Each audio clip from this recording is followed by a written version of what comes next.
true believers. This is Mr. Miracle, and I'm back with a contest entry this time. I am entering Reedcomics81's 400 subscriber contest. Please go to Reedcomics81's channel and subscribe. He's been a YouTuber for a couple years, and he has got a lot of really great content. I enjoy his channel, so I highly recommend you go and subscribe to Reedcomics81. And what he wanted was to put up your top 25 books that you picked up for $1 or less. Okay, so let's get started. Number 25, The Omega Men, number 5. Second appearance of Lobo. At number 24, The Spectacular Spider-Man, number 99. First appearance of the Spot. Now, the Spot is definitely a C-list character, but I really liked him when I was a kid, so to me, I was happy to put this book in my collection. At number 23, Masters of the Universe, number 1. So this is a kid's comic, but it's the first time we see He-Man in a Marvel comic. As well, I've been a big fan of the Masters of the Universe since I was a kid, and so I really like the Masters of the Universe, and I was happy to put this in my collection. At number 22, The Mighty Thor, number 301. So this book, in the Eternals comic book series by Jack Kirby, he didn't quite get the whole storyline finished before they canceled the book. And this book tries to tie up a lot of those loose ends. So it's an interesting book just because of that. As well, it has a really inappropriate comic book cover. This is an actual Hindu deity on the cover of the book. So Thor fighting one of their deities really cheesed off a lot of Hindu people.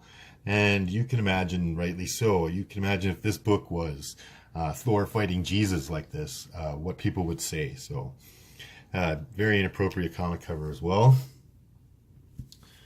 At number 21, Power Pack number 1. I firmly believe, and Kevin Feige has said so, that they are going to develop a Power Pack property, either a movie or something for their streaming service perhaps. This is dynamite moneymaker for Disney. It is a kids team with superpowers and that hangs out with a unicorn and a dragon man. I mean, if they want to get younger viewers and stuff, they're going to make a kids cartoon or a kids live action TV show or maybe a kids movie around Power Pack for sure. Right? It's in Disney's nature to reach out and try and get consumers super early when they're kids. Okay, at number 20, The New Teen Titans, number 16, first appearance of Captain Carrot. Again, Captain Carrot is not a A-list character by any stretch. However, I do like the character. I think the Just a Lot of Animals is a pretty funny sort of book to read, and I was happy to get Captain Carrot's first appearance. Number 19, the official movie adaptation of Raiders of the Lost Ark. This is like a mint condition copy. It's easily up in the 9s. I found it at a flea market. There was a young man there who was selling some comic books. He was probably about 15 or so, and he was asking $1 a piece for them, and the only one I ended up buying was this one, but yeah, it was a real beauty. All right, at number 18, The New Teen Titans Annual, number 2, first appearance of the Vigilante. Vigilante is a great character. I really liked him when I was younger reading comics. He's kind of the DC's Punisher. Yeah, I find this undervalued book as well at $1. Number 17, Cloak and Dagger number 1. I like Cloak and Dagger, and I like this issue.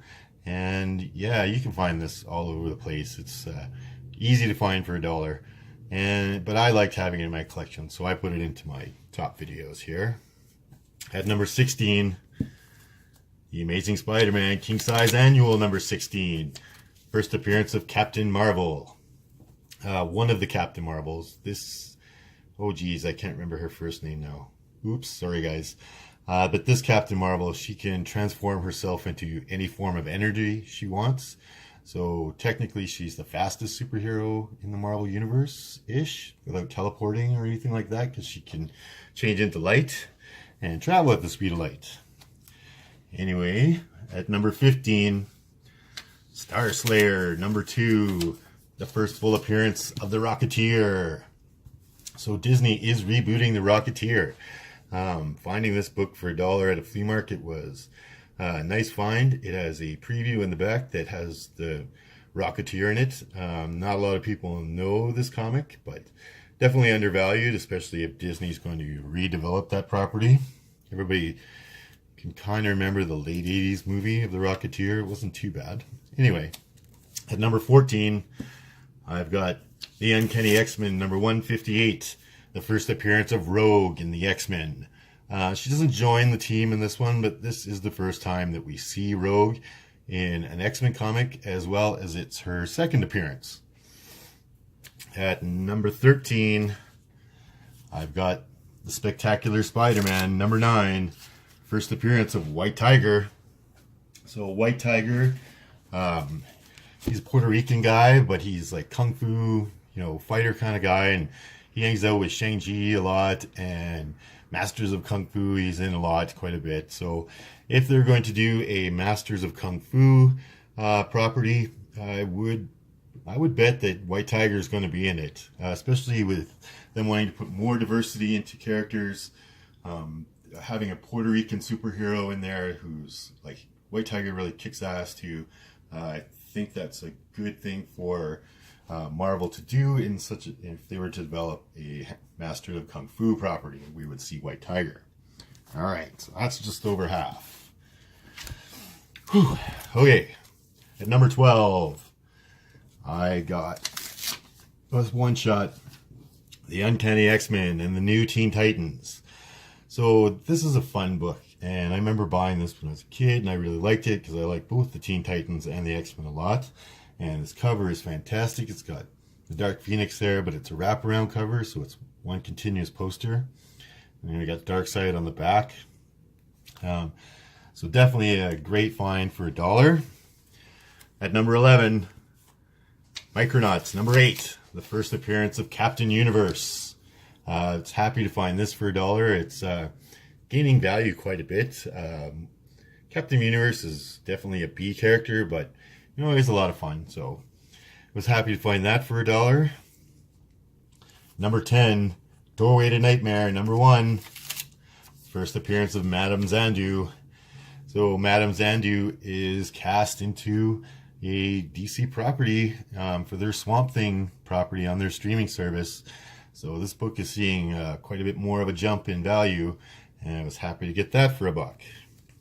At number 9, Rom number 1. I believe this is the first appearance of Rom the Space Knight in comic books. Rom was a toy that they wanted to advertise and promote, much in the same way they did with Masters of the Universe with comics. And picking up this book, I think, is kind of undervalued. But yeah, I grabbed her out of the dollar bin for sure. At number 8, the Spectacular Spider-Ham number 1. So grabbed this out of the dollar bin. Grabbed, I think, the first 10 out of the dollar bin for super cheap. It's in really nice shape. And yeah, and then of course they announced Into the Spider-Verse with Spider-Ham, and this book saw a bit of a spike for sure. With Spider-Ham being so popular in Into the Spider-Verse, would not surprise me to see a property of some kind with Spider-Ham in it.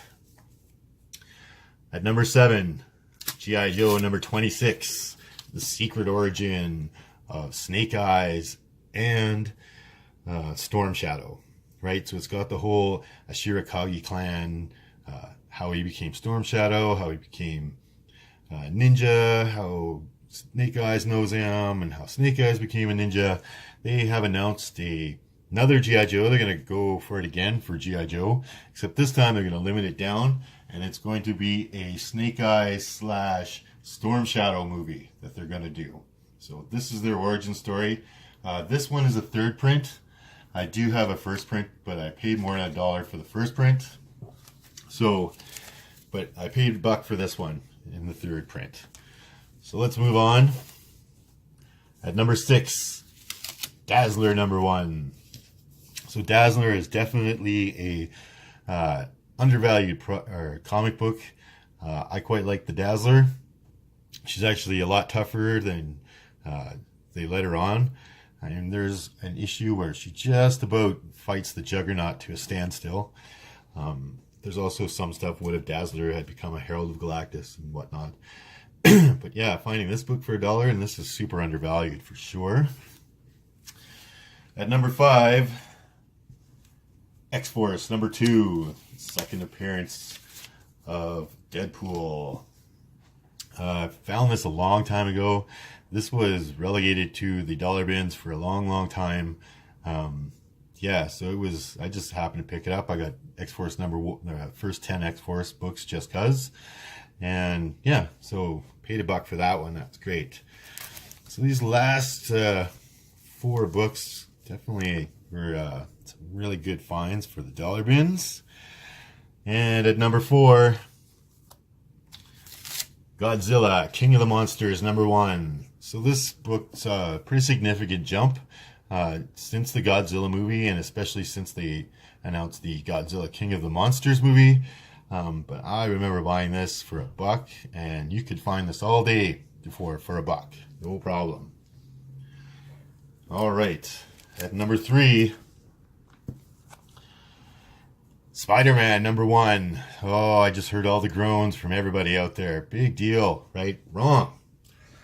Something about this book that I didn't know at the time was, sorry, let me get that off there.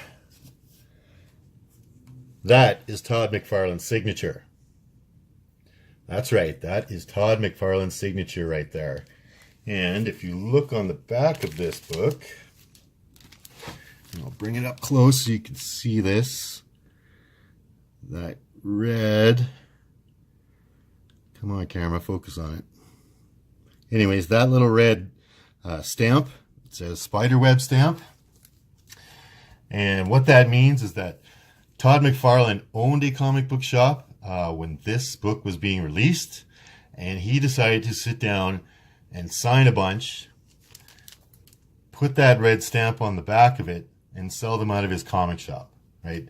So finding a book in the dollar bin with Todd McFarlane's signature on it, it was tough not to put this one closer to #1 for sure.